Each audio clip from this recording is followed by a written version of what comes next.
యేసు మార్గము పరమ మార్గము, ఇది జీవ మార్గము, దైవ మార్గము, యేసు మార్గము, ఆత్మ మార్గము, పవిత్ర మార్గము.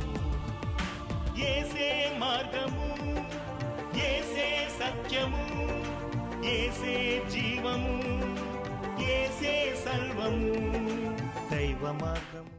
దైవ మార్గం అనే టీవీ ప్రోగ్రాం చూస్తున్న మీ అందరిని దేవుడు బహుగా దీవించి వద్దలు చేయనుగాక. ఈరోజు అద్భుతమైన సాక్ష్యాన్ని మనం వినబోతున్నాం. ఆ సాక్ష్యాన్ని విని మీరు మీ కుటుంబ సభ్యులు ఆత్మీయ బిడ్డలందరూ కూడా మేలు పొందాలని నేను ఆశిస్తూ ఉన్నాను. అనువాడను ఉన్నవాడను రానయున్నవాడైన ప్రేమాస్వరూపి యేసుక్రీస్తు నామమున మీ అందరికీ శుభాభివందనాలు. డాక్టర్ ఏఎంకే ప్రసాద్ గారికి ప్రత్యేక వందనాలు. నా పేరు రేనంగి వెంకట సుబ్బయ్య నాయుడు, దానికన్నా ముందు బీజేపీ సుబ్బయ్య నాయుడు అంటారు. నేను నూతనంగా ఆత్మతో జన్మించి 3 సంవత్సరముల 7 నెలలు ఈ రోజుకి. నా దినము ప్రతిదినము నేను లెక్క పెట్టుకుంటున్నాను. నా కనులు ఏ దివ్య స్వరూపమును చూచినవో, నా ఆత్మ ఎవని చేత నింపబడి నా ఆత్మ పరివర్తన చెంది ఉన్నదో అట్టే దివ్య స్వరూపుడైన యేసుక్రీస్తు వారికి సాక్ష్యముగా ఇక్కడికి వచ్చుటకు నేను ఇక్కడ మీ మధ్య నిలబడి ఉన్నాను. నా జీవితాన్ని ఆయన కోసం సమర్పించి పరిగెట్టే ఈ క్రమమును సాక్షిగా నేను ఇక్కడ మీ మధ్య నిలవబడి ఉన్నా. నెల్లూరు పట్టణం ప్రగతి నగర్ 6వ వీధిలో మేము ఉంటున్నాం. 7వ వీధిలో ఒక రామాలయాన్ని నిర్మాణం చేశాం. మూలస్థానేశ్వర దేవస్థాన శాశ్వత కమిటీ మెంబర్ని. ప్రజెంట్ ఇప్పుడు కూడా నేను బీజేపీలోనే కొనసాగుతున్నా. నేను బీజేపీలో కొనసాగకుండా లాస్ట్ టైం ఎలక్షన్లో నా వల్ల ఎవరికన్నా ఇబ్బంది ఉంటుందేమోను, యేసు ప్రభు నన్ను దర్శించాడు, ఆయన మార్గంలో ఉన్నామన్నప్పుడు క్రైస్తవులు బీజేపీలో ఉండకూడదని, ఆర్ఎస్ఎస్లో ఉండకూడదని రూల్ లేదు. నీ మార్గాన్ని, నీ భక్తిని నీవు ప్రదర్శించు, మీకు వ్యక్తిత్వం మాకు తెలుసు కదా అని చెప్పి నన్ను ఆహ్వానించినప్పుడు మరలా నేను కొనసాగడం జరిగింది. కొంతమంది పెద్దల సలహా మేరకు మరలా నేను పార్టీలోనే కొనసాగడం జరిగింది. పార్టీలోనంటే ఇప్పుడైతే పనిచేస్తున్నది జీసస్ ప్రాజెక్టే చేస్తున్నాను, కానీ నేను కాంట్రాక్ట్ వర్కులు చేస్తున్నాను. కాంట్రాక్ట్ వర్క్లు ఆ ప్రాజెక్టులన్నీ క్లోజ్. ఇప్పుడు జీసస్ ప్రాజెక్ట్ ఒకటే. అందుకని ప్రతి క్షణం ఆయన నామ మహిమార్థమై జీవించాలని, ఈ దీపం ఎప్పుడు ఆరిపోద్దో ఏం చేస్తుందో ఎవరికి తెలియదు కనుక బ్రతికిన నాళ్ళు క్షాత్రము కలిగిన క్రైస్తవుడిగా జీవించాలని నేను నిర్ణయం తీసుకున్నా.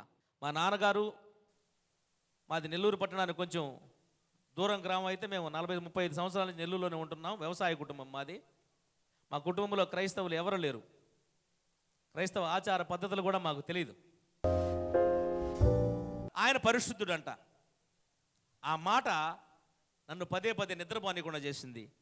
నేను 47 సంవత్సరంలో చేసిన భక్తిని అంతా పరిశీలన చేసుకునేదానికి నేను సనాతన ధర్మం నుంచి నేను ఒక 3 గుణాలు తీసుకున్నా. అక్కడ హరిషట్వర్గములు.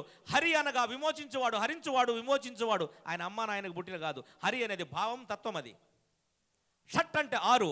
కామము, క్రోధము, మోహము, లోభము, మదము, మత్సరము, ఈ 6 లేనివాడు.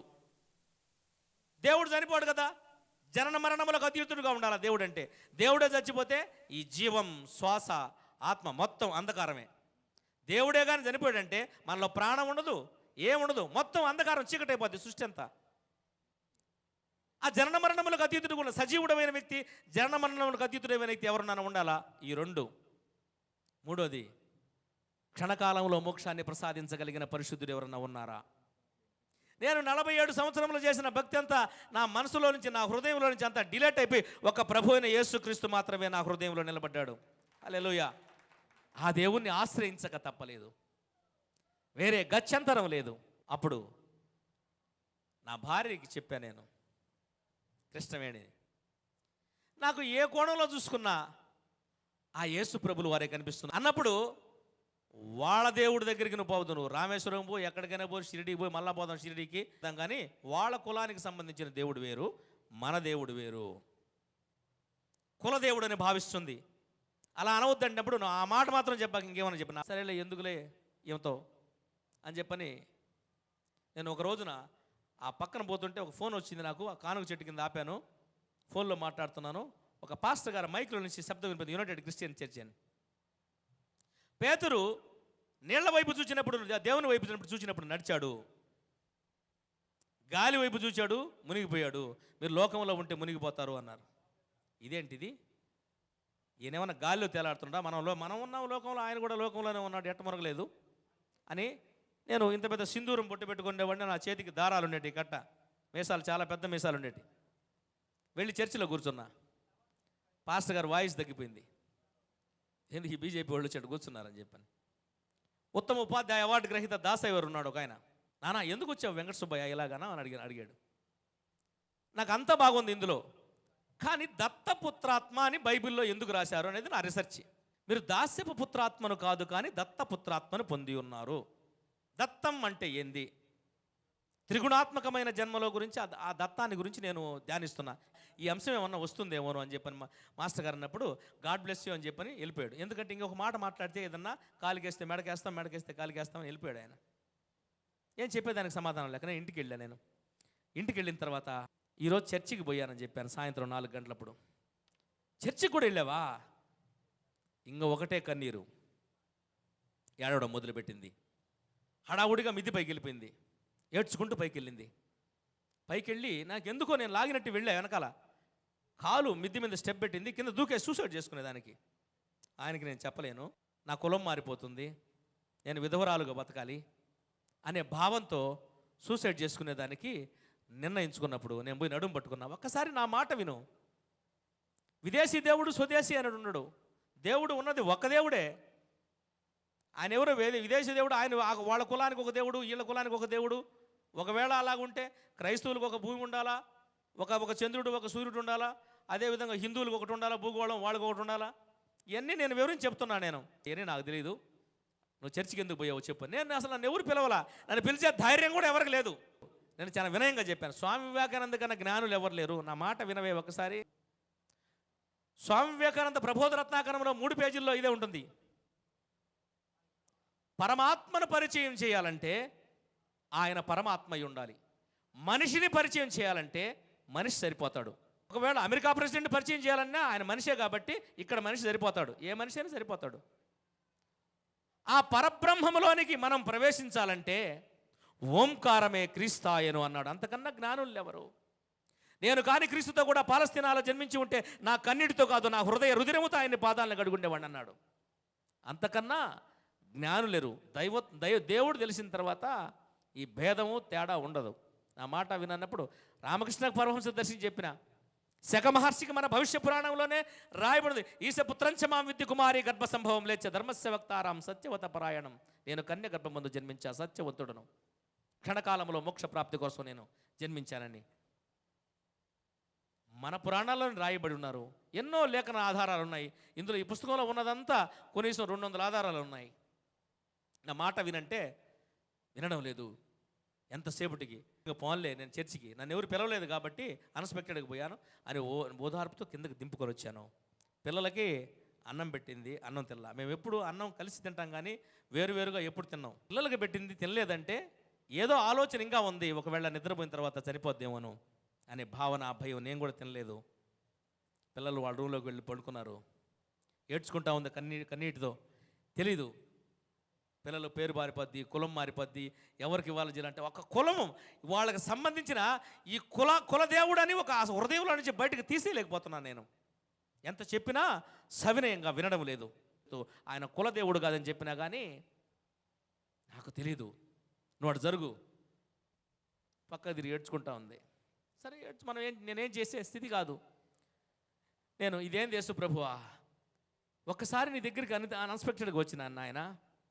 నా భార్యాభర్తల మధ్య ఎప్పుడు తగు జరగలేదు, నీ వల్ల తగు జరుగుతుంది యేసయ్యా. ఒకవేళ నా భార్య రాత్రి కానీ చనిపోతే దానికి బాధ్యత నువ్వే వహించాలా. మా అక్క కూతురని నేనేదో పర్ఫెక్ట్గా ఉన్నానని పోలీసులు అనుకోరయ్యా. చనిపోతే లోపలేసి చితకబాస్తారు, దానికి బాధ్యత నీదే నాయన. నా భార్యని కానీ దర్శిస్తే నీవు నిజమైన దేవుడని నేను అంగీకరిస్తానయ్యా అని చెప్పి నేను మనసులో నా కన్నీళ్ళన్నీ కారిపోతున్నాయి తెలియకుండా. ఆవేదన, బాధ ఎప్పుడు ఎదురు చెప్పలా. ఎప్పుడు నేను అంతసేపు నా భార్య కన్నీరు నేను చూడలా. 12 గంటలకు కదిలించి చూసా, నిద్రపోయింది. నేను యేసు ప్రభుతో మాట్లాడుకుంటూ నువ్వు దర్శించు ప్రభువా, నువ్వు కానీ నా భార్యను ఆత్మహత్యలో నుంచి కానీ కాపాడితే నువ్వు నిజమైన దేవుడని నమ్ముతానయ్యా అని నేను అనుకుంటూ నేను కూడా పడుకున్నా. నిద్ర లేచిన తర్వాత నా భార్య నోట్లో నుంచి వచ్చిన మాట ఏంది తెలుసా? యేసు ప్రభు వారు నాకు దర్శించాడు. ఎలా దర్శించాడంటే ఆయన పాదాలు భూమి మీద ఉన్నాయి, మధ్య ఆకాశమంతా విరాట్ స్వరూపాన్ని, ఆ దివ్య తేజస్సు వెలుగు, ఎక్కడ ఏ ట్యూబ్లైట్లో ఎక్కడా లేని వెలుతురు, కృష్ణవేణి, ఇలా రా నాయన, జనన మరణములు నా స్వాధీనంలో ఉన్నాయి, నువ్వెందుకు చనిపోతావు, రా అమ్మా అని చెప్పిన ఎప్పుడైతే దేవుడు ప్రేమగా పిలిచాడో క్రీస్తు బృందానికి ఆనందాన్ని వ్యక్తం చేసింది. అమ్మ, ఆయన చాలా ఎత్తుడు, అసలు నా కన్నులెత్తి చూసేదానికి సరిపోలేదు, అంత ఎత్తున్నాడు. అసలు ఆ లైటు, ఆ దివ్య తేజస్సును ఆ వర్ణనాతీతంగా చెప్పినప్పుడు నాకు రోమాంచితమైంది. ధన్యురాలవు నువ్వు అనుకున్నా. నాకు కొంచెం ధైర్యం వచ్చింది. ఓహో, నా భార్య చనిపోకుండా ఈయన దర్శించాడు. కానీ కొంచెం నాలో స్వార్థం కలిగింది. నేను వెతుకుతున్నా నాకు కనపడలేదు యేసయ్య, వెతకని నా భార్యకు నువ్వు కనపడ్డావు నాయన, ఇదేంది ప్రభు అని చెప్పని కొంచెం నాకు బాధ కలిగింది. ఆనందం కూడా ఉంది. సరే, అయిపోయిన తర్వాత నా ఒకటే ఆలోచన, ఒకవేళ మన దేవుడు అయితే భారతదేశంలో పుట్టిండొచ్చు కదా, ఇక్కడ పుడితే నేను ఎవరికైనా 4 మాటలు చెప్పుండేవాడిని కదా అని చెప్పి అనుకునే భేదం నాలో ఇంకా కొంచెం మిగిలి ఉంది. ఒకవేళ అక్కడే చనిపోయి ఉంటే, అక్కడే బలియాగమై ఉంటే, అక్కడే విమోచించబడి ఉంటే ఆ రక్తం ఎండిపోదా అనేది ప్రశ్న. ఎండిపోతే మనకు విమోచన ఎట్లా అని చెప్పి నేను ఆలోచించుకున్నప్పుడు నా అంతర్వాణి లోపల చెప్తుంది, ఆయన సజీవుడైనైతే ఆయన రక్తం సజీవం, ఆయన మృత్యుంజయుడైతే ఆయన రక్తం మృత్యుంజయుడు, ఆయన విశ్వవ్యాపి అయితే ఆయన రక్తం కూడా విశ్వవ్యాపి అయి ఉంటుంది. కనుక ఆ రక్తం ఇక్కడ దాకా వస్తే మనకు విమోచన అన్నప్పుడు గంభీరమైన స్వరం వెనకాల నుంచి, ఈ దారాలు ఇటు తిప్పుకుంటూ నేను మేసుకున్నప్పుడు, ఈ దారాల వల్ల నువ్వు రక్షించబడతావనే స్వరం నా వెనకాల ముస్లింలు ఉంది. వాళ్ళతో నాకేం పని, నా దారాలతో. చూసి అందరు పిల్లకాయలు కాలేజీకి స్కూల్కి వెళ్ళిపోయినారు, ఎవరు లేదు. మా భార్య టీ పెడుతుంది, నాకు భయం వేసింది. మానవ స్వరం కాదు, ఆ మానవ స్వరం కాదు, అది అసలు ఆకాశం నోరు తెరిచి మాట్లాడిన స్వరం. భయం వేసి దారాలు తెంపేశాను. తెంపేసి ఎలా రక్షణ వస్తుంది ఈ సూక్ష్మ మార్గం, మోక్ష మార్గం అన్నప్పుడు, యేసుక్రీస్తు నిజమైన దేవుడని అంగీకరించి మృత్యుంజయుడని ఎవరైతే విశ్వసిస్తారో, అప్పుడు నీవే నిజమైన దేవుడని అంగీకరించిన పాపి అని ఒప్పుకోవాలా, ఆయన నిజమైన దేవుడని అంగీకరిస్తే మోక్షం అని దీనిలో రాసి ఉంటుంది ఈ పుస్తకంలో. ఆ మాటని నేను అంగీకరించేదానికి నేను సంసిద్ధమై ఈరోజు ఈయన ధ్యానం చేస్తా, ఈయన కానీ దర్శిస్తే ఆయన వెంబడిస్తా, లేదంటే నీ భక్తే చేసుకుంటా అని ఎవరికి చెప్పుకున్నాను? సాయిబాబాకు చెప్పుకున్నా. నేను చిన్నప్పటి నుంచి శాంతాడంత లిస్టు, ఎవరిని హట్ చేస్తున్నాను, ఎవరిని కొట్టున్నాను, ఎవరిని తిట్టున్నాను, ఇవన్నీ నాకు తెలిసినన్ని తప్పులు ఈ యేసయ్య, తెలియని నువ్వు చూసుకుని ఆయన అని చెప్పి చేయి పైకెత్తి, పరిశుద్ధుడు యేసయ్య నా పాపాలు క్షమించి నన్ను రక్షించు తండ్రి, పరిశుద్ధుడు యేసయ్య నా పాపాలు క్షమించి నన్ను రక్షించు తండ్రి. 101 సార్లు అయిపోయిన తర్వాత నా చేతులు పైకిట్టే ఉన్నాయి, కిందకు దిగలేదు. నా భార్య చేతులు పడిచి కొడుతుంది, అవి కిందకు దిగుతున్నాయి, మళ్ళా లేస్తున్నాయి. దేవుని స్వరం మాట్లాడుతుంది. దేవుని స్వరం, చీకటిని వెలుగును నువ్వు విభాగించగలవా? వెలుగును భూదిగంతముల వరకు నీవు కొనిపోగలవా? సముద్రమునకు అడ్డగడియలు పెట్టగలవా? సప్తర్షి నక్షత్రములు నువ్వు నడిపించగలవా? మెరుపులో ఆ శబ్దాన్ని, ఉరుమును నువ్వు పుట్టించగలవా? మానవ మాతృడు సమాధానము చెప్పలేని మాటలన్నీ దేవుడు మాట్లాడుతున్నాడు. నువ్వే ప్రభువా. ఈ శబ్దానికి తట్టుకోలేక నా భార్య మంచం కింద పడుకున్నది, ఏడుస్తూ పడుకుంటుంది. నాకు అసలు నేను ఆయనతో ఏకమైపోయిండా. నిద్ర లేచిన తర్వాత నా మాట మారింది, నా చూపు మారింది, నా ఆలోచన మారింది. ఏ స్త్రీని చూచినా అమ్మానే పిలవగలిగే భావస్వభావనాలు కలిగింది. పసిపిన్న వాని మెత్తని హృదయం అయిపోయినట్టు అయిపోయింది. నాకేం తెలియడం లేదు. ఈ శరీరము ఆత్మ విభాగించబడినట్టు అయిపోయింది. నాకేదో తెలియదు, ఒక అనుభూతి నాలో జరుగుతుంది. సరే, ఈ రక్షించబడిన క్రైస్తవులకి ఎలా ఉంటుందో తెలుసుకుందామని నాకు ఒకే క్రైస్తవులు తెలుసు. నాకు 25 సంవత్సరాల క్రితం మరియమ్మ అర్లప్పనే. ఆ రోజున వాళ్ళు యేసుప్రభు నమ్ముకుంటే నేను అడిగే ప్రశ్నకి సమాధానం చెప్పన్నా. యేసుప్రభు నాయన ఎవరు, వాళ్ళ నాయన ఎవరు, వాళ్ళ నాయన ఎవరు, వాళ్ళ నాయన ఎవరు, ఒక 2 నిమిషాలు అట్నే మాట్లాడినా. ఆయన చెప్తే నేను అప్పుడు నమ్ముకుంటానన్నా. అయ్యా నీ వితండవాదానికి నేను చెప్పలేను అని చెప్పి ఆమె సైలెంట్ అయిపోయింది. ఆమెను ఎదుర్కొంటా పోయా నేను, వెంకట సుబ్బయ్య పోదామని. ఎందుకంటే నేను ఇంట్లో నుంచి పోయేటప్పుడు సిమెంట్ రోడ్డును చూస్తే సిమెంట్ రోడ్డు అగ్నిగుండం అయిపోయింది. ఆ అగ్నిగుండమైన సిమెంట్ రోడ్లోకి ఆ వ్యక్తి నడుచుకుంటూ వెళ్ళిపోతున్నాడు. నేను అయ్యో యేసయ్య ప్లీజ్ కాపాడని చెప్పి మళ్ళీ ఇంట్లోకి వస్తున్నా, ఏడుస్తున్నా, మళ్ళీ కాపాడమంటున్నా. ఎవరు చూసినా నన్ను 3 వ్యక్తులు 3 సార్లు చూసినప్పుడు ఆ రోడ్డే అగ్నిగుండం అయిపోయింది. ఆ అగ్నిలోకి వెళ్ళిపోతున్నాడు. నా తత్వం అంతా క్రీస్తు తత్వంతో నడిపింది. అనేకులు ప్రభు కాపాడు యేసయ్య అంటున్నా. నా కన్నీరు చూడాల, నా భార్య కానీ నా కుటుంబం కానీ నాలో కన్నీరు ఎవరు చూడాల, తెలియకనే కన్నీరు ధారాపదంగా కారిపోతున్నాయి వాళ్ళని కాపాడమని. తలుపు వేసుకుని తొంగి చూస్తున్నారు. తలుపు లోపల ఆయనతో మాట్లాడుకుంటున్నా, నాకు దగ్గరగా నిలబడుకున్నట్టే ఉన్నాడు. ఇద్దరం మాట్లాడుకున్నట్టే ఉంది నాకు. నేను ఎప్పుడు నేను వేరుగా నాకు ఆ భావన అనేది నాకు కలగల. ఎప్పుడైతే నేను అనుకుంటున్నానో పిచ్చి పట్టిందని చెప్పని మా అక్కకు ఫోన్ చేశారు, బంధువులు అందరికి ఫోన్ చేశారు, అందరూ వచ్చారు. వచ్చిన తర్వాత నేను హాస్పిటల్కి పోదాం రా అనేది మా అక్క. పోదామన్నా. ఏ హాస్పిటల్కి పోదాం చెప్పక్క అన్న. నీకే తెలుసు కదా అని. సరే నేను చెప్తాను విను. చస్తే ఈ ఆత్మ ఎక్కడికి పోతుందో చెప్పగలిగిన డాక్టర్ నెల్లూరులో ఉంటే ఆ హాస్పిటల్ ఏదో చెప్పండి పోదామన్నా. పిచ్చి మనకి వాడికి కదా నువ్వు పోరా అన్నది. ఆమె నా క్రైస్తవులు ఇంటికి వెళ్ళా. ఆమె దగ్గరికి వెళ్ళిన తర్వాత 7 సంవత్సరాలు అయిపోయింది ఆయన నన్ను చూసి అని చెప్పని. ఆమె వచ్చిన తర్వాత ఆమె ప్రార్థన చేసింది. ప్రార్థన ఎట్లా చేసుకోవాలక్క అని అడిగిన. నాకు ప్రార్థన చేసుకోవడం తెలీదు, క్రైస్తవ ధర్మం అంటే ఏందో తెలీదు. నిద్ర లేచిన తర్వాత ఇట్లా చేసుకోవాలా, 2 మాటలు ఇట్లా చెప్పుకోవాలా, ఇట్లా మాట్లాడుకోవాలా, స్నేహితుడితో మాట్లాడుకున్నట్టే, ఫ్రెండ్తో మాట్లాడుకున్నట్టే, మీ నాన్నతో మాట్లాడుకున్నట్టు చెప్పేసింది సింపుల్గా. ఇంకా నేను అట్టే మాట్లాడుకుంటా దారి పడిగితే బైక్ తోలుకుంటూ వచ్చా ఇంటికి. కొత్త నిబంధన నుంచి యోహాను సువార్త చదవమనేది. యోహాను సువార్త మొదలుపెట్టిన కాడి నుంచి ఎండింగ్ దాకా యోహాను సువార్త పేజీ తీయాలనే నాకు వివేకానంద స్వామి కనపడుతున్నాడు. ఆది యందు వాక్యం ఉండిన, వాక్యము దేవుని వద్ద ఉండిన, ఆ వాక్యమే దేవుడిని. చికాగో ప్రసంగం కనపడుతుంది. ఓహో, స్వామీజీ మాట్లాడింది ఈ మాట. దైవ మానవ సంబంధం, ఆత్మ పరమాత్మ సంబంధం. ఈ జీవాత్మను పరమాత్మకు చేర్చగలిగిన సాధకుడు ఈ భూమి మీద ఎవడన్నా ఒక్కడన్నా ఉన్నాడంటే ఆ సాధకుడు క్రీస్తు అని విశ్వసించి ఆయన ఆత్మశక్తితో నింపబడి నేను ఎప్పుడైతే నేను యోహాను సువార్త అంతా మొత్తం ఒక్కసారిగా ప్రార్థన మోకాళ్ళేసి ప్రార్థన చేసే స్థితి నాకు దేవుడు అనుగ్రహించబడింది. ఎప్పుడైతే అక్కడి నుంచి మనం ప్రార్థించానో తొంగి చూస్తుండేవాళ్ళు. నా మోకాళ్ళన్నీ కొట్టుకుపోయేటి. తెలీదు, రూములో నుంచి బయటకు వచ్చినవాడిని కాదు. నా రక్తపు మరకలు పంచిక అవుతున్నప్పుడు మా బంధువులందరూ వచ్చి తొంగి చూసి, ఒక చనిపోతే మనిషి ఏ విధంగా ఏడుస్తారో ఆ విధంగా మనకు ఏడుపులు బయట వినిపిస్తున్నాయి. వాళ్ళలో పట్టించుకునేవాడిని కాదు. నేను క్రీస్తుతో నేనైతే సంబంధం కలిగి జీవించేవాడిని. తలుపు తొంగి చూస్తుంటారు, నన్ను వెక్కిరించినటువంటి తలుపు తీసినప్పుడు నేను దేవుడితో మాట్లాడుకుంటూ వీళ్ళు వచ్చి తొంగి చూస్తున్నారు తలుపు తీసి. అయ్యో అని చెప్పిన గుండెలు బాదుకుంటాం. మా అక్క కానీ బంధువులు కానీ ఏడ్ చేస్తున్నారు. ఇదేమి దేవుడు అయ్యా, వాడు మొక్కడు మాకుంటే వాడు మోకాళ్ళన్నీ పట్టుకొని వాడు దోగాడతా అక్కడ రూములోనే అదంతా ఈ మాదిరిగా ఉన్నాయి. ఇదేమి క్రైస్తవం అయ్యా? తెలియదు, ఆ అనుభూతి తెలియదు. నా మోకాళ్ళు చితికిపోయింది నాకు తెలియదు, నా రక్తధారలు కారేది నాకు తెలియదు. క్రీస్తుతో మాట్లాడుకోవడమే నాకు సంబంధం తెలిసింది. తెలిసిన తర్వాత దేవుడు నేర్పించిన ప్రార్థనలు నేర్పించమంటే 8 రకాలైన ప్రార్థనలు అదే రోజు రాత్రి నేర్పించాడు. నువ్వు నడిచే నడక కాదు, నువ్వు చూచే చూపు కాదు, నువ్వు నడిచే లోకంలో నడిచే నడకే కాదు, దేవుని వైపు నడవగలిగిన నడక. 8 రకాలైన ప్రార్థన. ఆ ప్రార్థనలు ఎప్పుడైతే నింపబడి ఉన్నో ఆ ప్రార్థనని ప్రభు నువ్వు ఇటు మాట్లాడే ప్రభు. అన్నం ఆకలి అయ్యేది కాదు నాకు. ఎన్ని గంటలకు పిలిచేదో తలుపు ఇట్టట తట్టేది నా భార్య, సైగ చేసేది అన్నం తిందురా అని. మాట్లాడితే డిస్టర్బ్ అంటే ఎర్రగా నా కళ్ళు ఆత్మచేత నింపబడిపోయి నా కళ్ళు చూస్తే చింత నిప్పులాలుండి ఆ కళ్ళు నా కళ్ళు అట్లా చూసేదానికి కుదరలా. వాళ్ళు అసలుకి చూస్తే భయపడిపోతున్నారు బిడ్డలు. ఇంట్లో దేవుని ఆత్మచే శక్తి చేత నా భార్య నన్ను ముట్టుకుంటే కాలిపోద్దనే భయం, దేవుని భయం, క్రీస్తు భయం కలిగింది. ఏమైంది అర్థం కావడం లేదు. ఎంత ఏడ్చుంటుందో నా భార్య. మా అబ్బాయి పవను వాడు గొనుగుతున్నాడు. ఇదేందయ్యా ఇదేం క్రైస్తవం ఆయన గొనుగుతుంటే, ఏంద్రా గొనుగుతున్నావని లోపల ఉండే మాటలు చెప్తుంటే వాళ్ళ మమ్మీ డాడీ నేను లోపల అనుకుంటుండే చెప్పేస్తున్నాడు. ఇవన్నీ భయం, దేవుని భయం ఇంట్లో కలిగింది. నా భార్య మరలా చనిపోవాలనుకున్నది.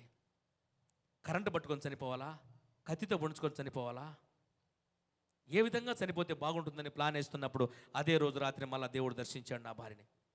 ఒకరోజు రూములో వెలుగొచ్చి దర్శించింది నా భార్యని. నేను ఇబ్రహీంపట్నం దగ్గర వెంచర్ వేస్తే నేను ఇక్కడికి వచ్చాను. ఇక్కడికి వచ్చిన తర్వాత అక్కడ ఒక ఇబ్రహీంపట్నంలో నా సాగర్ రోడ్లో పెద్ద కొండ మీద ఫ్యాక్టరీ టైం మాదిరిగా ఉంటుంది ఒక చర్చి. అక్కడికి వెళ్ళాలా. నేను ఆదివారం రోజు ఖచ్చితంగా చర్చికి పోవాలని చెప్పారు. చెప్పిన తర్వాత నేను అక్కడికి వెళ్ళాను. చిన్న పాస్టర్ గారు ఉన్నాడు, యవనస్తుడు. అంకుల్ మీరు సాక్ష్యం చెప్పండి అన్నాడు. మీరు ఎట్లా నమ్ముకున్నారు సాక్ష్యం చెప్పండి అంటే, సాక్ష్యం అంటే నాకు సాక్ష్యం చెప్పొద్దని క్రైస్తువులు భయపెట్టారు. నువ్వు సాక్ష్యం చెప్తే నీకు ఇబ్బంది అయిపోద్ది అని చెప్పి నన్ను భయపెట్టారు కొంతమంది. ఆ యవనస్తుడు నాకు ధైర్యాన్ని ఇచ్చాడు. చెప్పా. ఫస్ట్ టైం ఆ చర్చిలోకి ఒకరు వచ్చారు, ఒక బొట్టు పెట్టుకొని వచ్చారు. నేను అక్కడ దాకా వెళ్తున్నా. ఆగు, నువ్వు వెళ్ళి ప్రార్థన చేయి. దేవుని స్వరం లైవ్ డైరెక్ట్గా నాకు వినపడేది. నేనేమని చేయను యేసయ్యా? వాళ్ళ దగ్గర పోయి అడిగా, ఏమమ్మా ఎందుకు వచ్చారు అని చెప్పని అడిగితే పాస్టర్ గారు ప్రేయర్ వెళ్తూ ప్రార్థన చేస్తున్నాడు. అయ్యా ట్రాక్టర్లో పోతున్నాడు మా అబ్బాయి, ఎవరు నెట్టు పడిపోయాడు, ఆస్తి అంతా అమ్మేశాం అయిపోయింది, యేసు ప్రభు బాగు చేస్తాడని వచ్చాడు. పాస్టర్ గారు నేను ప్రార్థన చేయొచ్చా అని అడిగిన. చేయొచ్చు అని చెప్పన్నాడు. నేను ప్రార్థన చేసిన, మీరు ధైర్యంగా ఉండడమ్మా, యేసు ప్రభు కాపాడతాడని. ఎప్పుడైతే నేను ప్రార్థన చేసినానో, ప్రార్థన చేసే నీలో జీవపు వెలుగు ప్రవహించును కాక అని ఎప్పుడైతే నేను పైకి పెట్టుకు చేపట్టాను, దిక్కును పైకి లేచాడు. లేచి నడవడం మొదలుపెట్టాడు. పడిపోతాడంటే వదలమని చెప్పాను. లేచాడు, మొత్తం నడిచాడు. నడిచిన తర్వాత అంకుల్ నేనేం చేయాలని, ఇలాంటి ఫుల్ పిట్ ఒకటి ఉంటే అక్కడ ఆడికి పోయి కృతజ్ఞతాస్తుతులు చెప్పిరాపో అన్న. అంటే నాకు తెలియదు అంకుల్ అవన్నీ అంటే. థ్యాంక్స్ ఏసయ్యా నన్ను కాపాడినందుకు అని. థ్యాంక్స్ అని చెప్పి వచ్చిన తర్వాత ఒక పేపర్ మీద రాసి ఇచ్చిన. ఏమొచ్చు నాకు అప్పుడు, పరిశుద్ధుడా యేసయ్యా నా పాపాలు క్షమించి నన్ను రక్షిస్తుంటే ఈ పదం తప్ప నన్ను ఇంకేం, ఆ పదమే నన్ను ఈ గమ్యానికి చేర్చింది. ఆ మాట రాసి ఆ అబ్బాయికి ఇచ్చిన. ఆ మాట రాసి ఇచ్చాను, వెళ్ళిపోయారు. నేను నా పాటిని వెళ్ళిపోయినా. ఒకటి కాదు, రెండు కాదు, దేవుడు ఎన్నో మహత్కర కార్యక్రమాలు చేస్తూ వస్తున్నాడు. నేను హైదరాబాద్ రూమ్లో ఉన్నప్పుడు నా భార్య చివరిగా ఫోన్ చేసింది. చివరిసారిగా నీకు ఫోన్ చేస్తున్నాను, పాపకు పెళ్లి బాగా చేయి, పిల్లలు బాగా చూసుకో, అప్పగింతల కార్యక్రమం చెప్తుంది. ఎందుకంటే నేను తట్టుకోలేను. ఎందుకంటే తెలుసా, పక్కన వాళ్ళు బంధువులు వచ్చి నీకు ఇంకా పసుపు కుంకుమ లేదు, నువ్వు విధవరాలుగా ఉండాలా, ఇది నువ్వు ఇలాగ ఉండాలా అని చెప్పి గుచ్చుతున్నారు పక్కన వాళ్ళు చూసి. నీకేం ఇబ్బంది కాకుండా నేను లెటర్ రాసి పెట్టుకొని, మా ఆయన మంచి ఆయన, మాకేం ఇబ్బంది లేదు, కానీ నా మనసే బాగలేదు, నేను ఈ పబ్లిక్ వల్ల వీళ్ళందరితో నన్ను గుచ్చడం వల్ల నేను చనిపోతున్నాను అని చెప్పని రాసి పెట్టుకొని చనిపోతాను నేను అని చెప్పనింది. అని చెప్పేసి ఫోన్ పెట్టేసింది. నేనేమని చెప్పను, యేసయ్యా రాత్రి 9 గంటలప్పుడు నేను ఎవరిని పోయి నేను లేపి అడగనయ్యా, నేను నువ్వేమో దర్శించావు నాయన మోకాళ్ళు వంచి. నేనైతే దేవునికి ప్రార్థించి ఒక్క నిమిషం, నేను ప్రార్థించినప్పుడు నీ శక్తిని నీ మహిమను చూస్తే నాకు ఆనందం కలిగి నేను వెంబడిస్తానయ్యా అని చెప్పి మళ్ళీ అనుకున్నప్పుడు మళ్ళీ ఫోన్ చేసిన తర్వాత ఏమో చెప్పు అన్నది. కళ్ళు మూసుకోమని చెప్పిన. ప్రార్థన చేసినప్పుడు నీలో నుంచి భ్రష్ట ఆత్మను భ్రమగొల్ప ఆత్మను వెళ్ళిపోమని యేసునామమున ఆజ్ఞాపిస్తున్నాను. షాక్ కొట్టినట్టు బయటకు వెళ్ళిపోయింది, ప్రశాంతంగా అయిపోయింది. అయిన తర్వాత అప్పుడు అడిగింది, నన్నేం చేయమంటావో చెప్పు. నేనేం చేశానో నువ్వు కూడా అదే చెయ్యి, యోహాను సువార్త చదువు. కానీ మీ అమ్మ నన్ను దీపారాధన చేయమని చెప్పి నన్ను ప్రాణం తీస్తుందంటే ఆమెను చేసుకోమను. ఆ చెప్పు, నేను చెప్పిన మాటలు చెప్పు, మీ అమ్మకి నువ్వే చెప్పు. స్టార్ట్ చేసింది ఉదయాన్నే యోహాను సువార్త ఎప్పుడైతే చదివిందో నాకు చాలా ప్రశాంతంగా ఉందనింది. నేను ఇక్కడ హైదరాబాద్లో ఉన్నా, నా భార్య అక్కడ ఉంది. అదే రోజు రాత్రి నా రూమ్లోకి వచ్చి వెలుగొచ్చి నిలబడిపోయి వెలుగులో నుంచి స్వరం ఎప్పుడైతే వినపడిందో 4 సార్లు దివ్య సాక్షాత్కారాలు కలిగాయి. నేను ఇక్కడి నుంచి నెల్లూరుకి వెళ్ళాను. ఒకసారి బిడ్డలందరిని పిలిచి ప్రార్థన చేసుకుందాం రండి అన్న. ఏం పెడతావు డాడీ అన్నారు. అంటే నేను ఏదో గంట కొట్టి అంతకుముందు ప్రసాదం పెట్టేవాడిని కదా, అది పెడతారు అనుకున్నారు. తర్వాత ఏం పెట్టేది ఉండదు నాన్న, మీరు కళ్ళు మూసుకోండి, సర్వమానవాళి కోసం బలియాగమైన యజ్ఞ బలి అయిన ఆ పరిశుద్ధుడైన ఆ యేసు ప్రభు పాదాల చెంత మీరు మనసు ఉంచండి. నేను ఆమెనంటే మీరు ఆమెనంటండి, కళ్ళు మూసుకోండి, ఇంకెంతే ప్రార్థన, ఇంకేం లేదన్న. సింపుల్. అందరు కళ్ళు మూసుకున్నారు. కళ్ళు మూసుకున్న తర్వాత ఒక్కసారిగా పరిశుద్ధుడా, సకల భువనములను సృష్టించిన అండపిండ బ్రహ్మాండము నిండిన మహాదేవుడు అయిన నా యేసయ్యా, సమస్తము నీ చేతనే సృష్టించబడావు, విశ్వవ్యాపి సర్వవ్యాపి అయ్యా. అయ్యా వీళ్ళ జన్మ కర్మ పాప బంధాల్లో నుంచి వీళ్ళ విముక్తులు చేసి ప్రభువా నీ రక్తంతో కడిగి నా కుటుంబాన్ని అయ్యా నీ సన్నిధికి చేర్చుకోమని నీ 2 అంచుల వాడిగల ఖడ్గాన్ని ఆత్మ ఖడ్గాన్ని వీళ్ళలో ప్రవేశపెడుతున్నానని చెప్పేది. ఇప్పుడు ఆమెనన్నాను. నా భార్య కుప్పగూలి పడిపోయింది. ఆమె నిధిస్థలకి వణుకుతూ ఉంది, గడగడగడ వణుకుతుంది. వీళ్ళందరూ వణుకుతున్నారు, ఏమని తెలియట్లేదు నాకు. ప్రార్థన చేసిన వెంటనే నా భార్యని లేపితే సెల్ఫ్ కిట్ ఆనుకున్నది. అడిగితే ఏమైంది అని అంటే, ఏందో ఒక మహా వెలుగు చక్రం వచ్చి నన్ను అదివేసింది. మా అబ్బాయిని అడిగితే, డాడీ ఒక మెరుపాల ముఖానికి కొట్టింది డాడీ, ఫ్లాష్. ఒకరికి హస్తం తాకింది డాడీ. బాబాయ్ ఎవరు నెట్టారు డాడీ నన్ను. అందరూ రూమ్లో 4 ఉంటే 4కి 4 అనుభూతులు. నాకు రోమాంచితమైంది, వాళ్ళలో భయం స్టార్ట్ అయింది. ఒక్కసారిగా బిడ్డల తత్వం మార్చబడి క్రీస్తే నిజమైన దేవుడిని రోడ్డు మీద ప్రకటించగలిగిన స్థితి నా ప్రభు నా బిడ్డలకు నాకు కల్పించాడు. నేను తలుపేసుకొని దావీదు మందస్సు ముందర నాట్యం ఆడినట్టు రోమాంచితమై నేను ఎప్పుడైతే ఆ పరవశుణ్ణి నేను రూములో ధ్యానం చేసుకొని ఎప్పుడైతే ఆ నామాన్ని నాకు కొంచెం ధైర్యము, శక్తి, బలము, ఆత్మశక్తి పెరిగింది. ఇంత ఆశ్చర్యకరుడు అయ్యా నువ్వు నాయన. ఒక స్వరం, నువ్వు ఇక్కడ ఆగు అంటే అక్కడ ఆగేవాడిని. అక్కడ ఎవరో ఒకరు, యేసయ్యా ఇక్కడ ఆగమంటున్నట్టు అక్కడ ఎక్కడో ఎవరో వచ్చేవాళ్ళు. ఎక్కడ పోతే అక్కడ మహత్కర కార్యక్రమం దేవుడు జరిపిస్తూనే వస్తున్నాడు. నువ్వు నా ఇంటి వారును యెహోవాని సేవిస్తున్నాం. మీరైతే ఎవరిని సేవిస్తారో మీ ఇష్టం విన్నవారు. ఎందుకంటే నేను ఆ స్థితి నాకు అనుగ్రహించబడింది. మా అక్క రక్షించబడింది, మా కుటుంబం, మా బిడ్డలు, 3 బిడ్డలు, నాకు 3 బిడ్డలు, నేను, మా భార్య, మా అమ్మ, మా అక్క, ఇంకా కొంతమంది, ఎవరికి చెబితే వాళ్ళు రక్షించబడుతున్నారు. ఇది క్రైస్తవత్వానికి కానీ లేకుంటే భారతదేశానికి ఇది హానికరమా, మంచా, లేకుంటే చెడ్డ చేస్తున్నారా అని నేను అడుగుతున్నాను. నేను త్రాగుడు వారు, వ్యభిచారులు, దొంగలు, పనికిమాలిన వాళ్ళు వీళ్ళందరూ సత్య మార్గంలోనికి ప్రవేశించుట దేశానికి క్షేమకరమా లేకుంటే హానికరమా? ఆ స్థితిలో నా కళ్ళార ప్రత్యక్షంగా చూచిన వ్యక్తులను నేను చూస్తున్నా. నేను ఆ అనుభూతిని పొందుతున్నా. మనిషి మార్చలేడు, లోపల ఉన్న మనసు పుట్టించిన ఆయన, ఆ సృష్టికర్త అయిన ప్రభువుని యేసుక్రీస్తు మార్చాలి కానీ మనుషుల్ని ఒక మనిషి మార్చడం అసాధ్యం. ఆయన యందు ఆసక్తి కలిగినప్పుడు వాళ్ళు మారుతున్నారు. అయ్యా నా కుటుంబంలో అందరినీ ప్రభు రక్షించని చెప్పని ఎంతమంది అయితే ఉన్నారో మోకాళ్ళు విడిచి దేవుని దగ్గర ప్రార్థించడం, మొర్రపెట్టి దుప్పట్ట దడిచిపోయినా, దిండులు దడిచిపోయినా ఈ స్థితి. అలా పరలోక దర్శనం. దేవుడు ఒక మేఘం మీద నన్ను ధవళవర్ణుడు నడుముకు ఒక పట్టి కట్టుకొని ఉన్నాడు. ఆయన నేత్రాలు అటు చూస్తే విశ్వమంతా ఆయన నేత్ర దృష్టికి లోబడిపోయి ఉంది. నా వంక ఒక్కసారి అటు చూశాడు ప్రేమగా.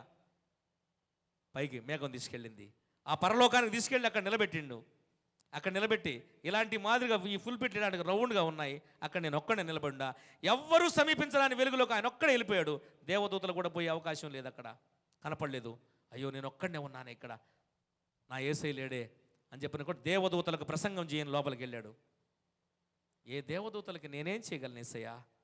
నా కుటుంబాన్ని నరకాగ్నిగుండాన్ని తప్పించావయ్యా, నా కోసం ప్రాణం పెట్టి. ఇది మాత్రం చెప్పగలను, నేనేం చెప్పగలను అయ్యా ఇప్పుడు మళ్ళా కిందకి దింపుకొని వచ్చింది.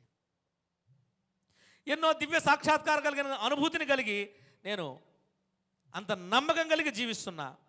ఒకరోజు కాదు, ప్రతిరోజు సాక్షి జీవితాన్ని కలిగి జీవిస్తున్నా. ఈ రోజు వరకు నా అకౌంట్ బ్యాలెన్స్ ఈ 3 సంవత్సరాల 7 నెలల్లో 3,50,000 మందికి నేను అనేకులకు సాక్షిగా నిలవబడ్డా. వ్యక్తిగత సువార్త అంటే గంటలు ఆ వ్యక్తులతో మాట్లాడగలిగిన వ్యక్తులు ఎంతోమంది. ఉన్నది ఒక్క దేవుడు, ఆ ఒక్క దేవుని గ్రహించే తత్వాన్ని కలిగి ఉండాలా. ఆ దేవుడు ఎవరో తెలిసిన తర్వాత ఏ భేదం ఉండదు. క్రైస్తవులని, ముస్లిమ్స్ అని ఏ భేదం ఉండదు. సర్వమానవులను ప్రేమించమనే తత్వం క్రీస్తు తత్వంలోకి వచ్చిన తర్వాత ఆ భేదం నాలో ఇసుమంతా కూడా లేదు.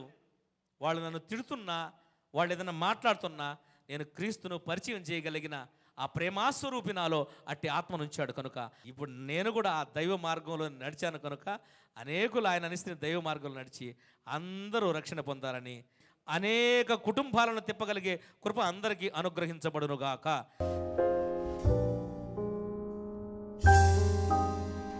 ప్రార్థన చేసుకుందాం.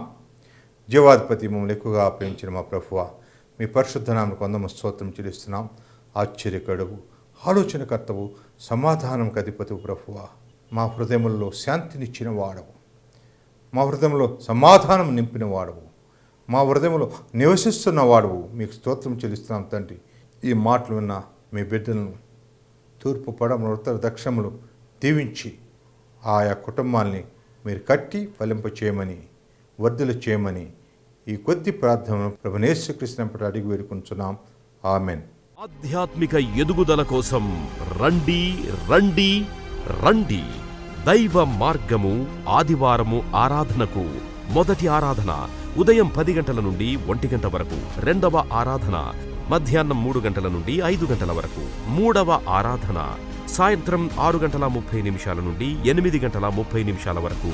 ఆరాధనా స్థలం Poonam function hall, Ramanthapur public school ఎదురుగా, రామంతపూర్, హైదరాబాద్. వివరములకు సంప్రదించండి. మా ఫోన్ నంబర్స్ 9502761702, 9502761708. మా address Daiva Margam, professor AMK Prasad, C102 Ravindranagar colony, Habsiguda post, Hyderabad, Telangana 5,07,000. మా ఫోన్ నంబర్స్ 9502761702, 9502761708.